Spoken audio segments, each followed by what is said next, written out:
Hi, in this video for my Inkscape beginner's guide, I'll finish discussing layers. If you missed the first two parts of this tutorials about layers, I will include a link in the description for my beginner's guide playlist where you can find those videos, and I recommend watching them first before you watch this one. In the first part I showed you how useful layers can be. In the second one I talked about how we can move objects to different layers, and also I talked about sublayers. Now I'm going to explore the rest of the options. Let's start with the layers dialog. You can access this dialog by clicking on this icon here. Another way is to go to the menu bar, click on layers and then choose this option, or you can use the keyboard shortcut. Once you have this dialog started, the first icon here, this eye, and when this eye is opened, that means that you can see all the objects in the layer. If you click on it, the eye will close and the objects in the layer will become invisible and you can select or edit them. Next icon, this padlock, it's unlocked by default. If you click on it and lock it, you can still see the objects in the layer, but you won't be able to select them or edit them. And in the first part about layers, I explained why this is very useful, especially when you're creating complex graphics.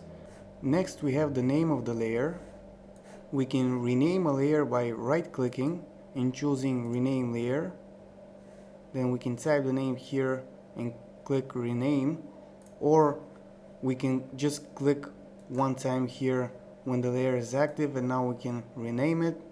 And then let's say I'm going to write something here, click enter to apply the name. Now if the layer is not active, you'll need to first select it to make it active and then click one more time to be able to rename it. Now let's see what else we have in the right click menu. If I right click on a layer, we already saw the rename option, duplicate current layer. If we do this, we are going to duplicate the layer and of course the objects inside the layer. We can also do that from the layer menu, duplicate current layer. I'm going to right click again, and the next option is add layer.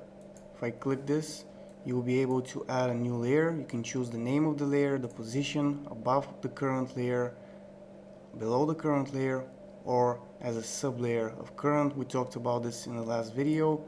Another way to access this new layer option is clicking here on this plus icon, or going to the layers menu and selecting add a layer option, and of course we have a keyboard shortcut for that. Next, if I right click again, I have an option to show hide other layers. If I click this, only this layer will remain visible, the rest will become invisible. This one is a very useful option.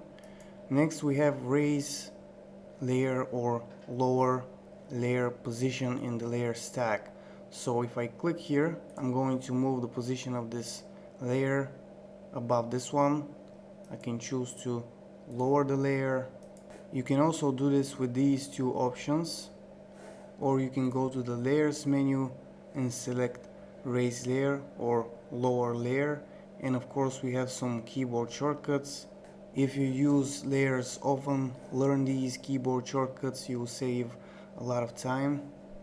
Also we have these two options to lower the current layer to the bottom or raise the current layer to the top of the layer stack. I also like to call the current layer the active layer, the one that we have selected. And if I choose this one to raise it, you'll see now this layer is on top.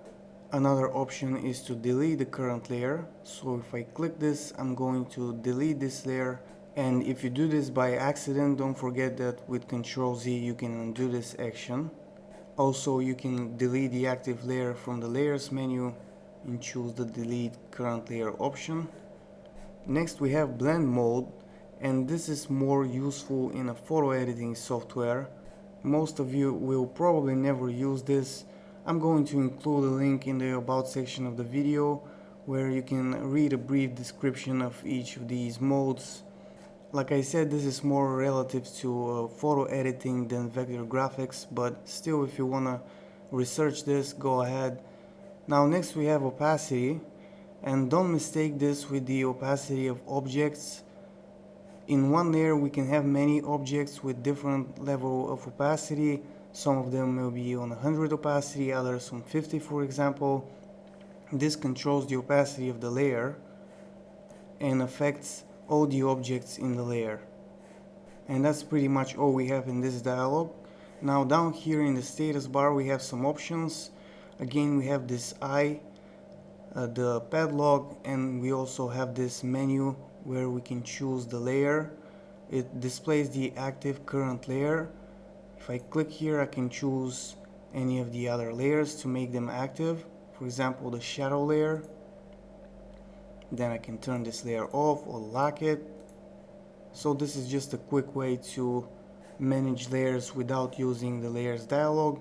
And of course, from the layers menu we have some more options, and something that we didn't discuss is this switch to layer above option, and this basically makes the layer above active.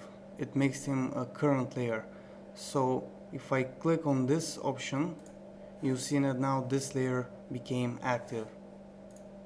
And it's a good idea to learn the keyboard shortcut for this if you don't want to use the mouse every time you want to make a layer active.